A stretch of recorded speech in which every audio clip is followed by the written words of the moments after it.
চব্বিশ পরগনা জেলা পরিষদের পরমাধ্যক্ষ শ্রী জয়ন্ত ভদ্র মহাশয়, উপস্থিত রয়েছেন বারুইপুর পঞ্চায়েত সমিতির সভানেত্রী শ্রীমতী কানন দাস মহাশয়া, উপস্থিত রয়েছেন অন্যান্য বিশিষ্ট ব্যক্তিত্ব, গুণমুগ্ধ ব্যক্তিগণ।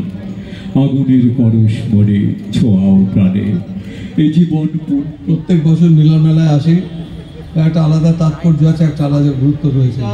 আমাদের এত সুন্দর একটা পরিবেশে এখানে মিলন মেলা হচ্ছে, অবাক লাগছে এবং সত্যি খুব আকর্ষণ মনে হচ্ছে। এই যে জল পরিষদ, আমার খুব ইচ্ছা ছিল জল পরিষদ, আমাদের ছেলেবেলার প্রত্যেকের মনেই একটা শিশু সুলভ চিন্তাধারা থাকে, এই জল পরিষদটা কি এটা দেখার আমার খুব ইচ্ছা ছিল। কথা বলবো, 14 তারিখ শিশু দিবস, আমাদের উদ্যোক্তা রয়েছে, মোহনবাবু রয়েছেন, তার ছেলে রয়েছে। আমি বলব শিশু দিবসে বাচ্চাদের কাছ থেকে, যারা স্কুলে পড়ে, স্কুলের সার্টিফিকেট থাকলে তাদের কাছ থেকে কোনো পয়সা নেবেন না।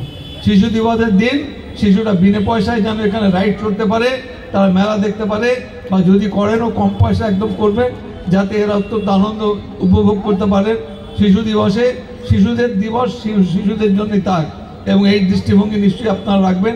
এই কটি কথা বলে আমাকে আমন্ত্রণ করার জন্য সবাইকে ধন্যবাদ জানাই।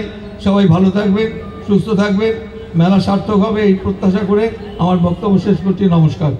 इस वीडियो को लाइक करें, हमारे चैनल को सब्सक्राइब करें और बेल आइकन जरूर प्रेस करें।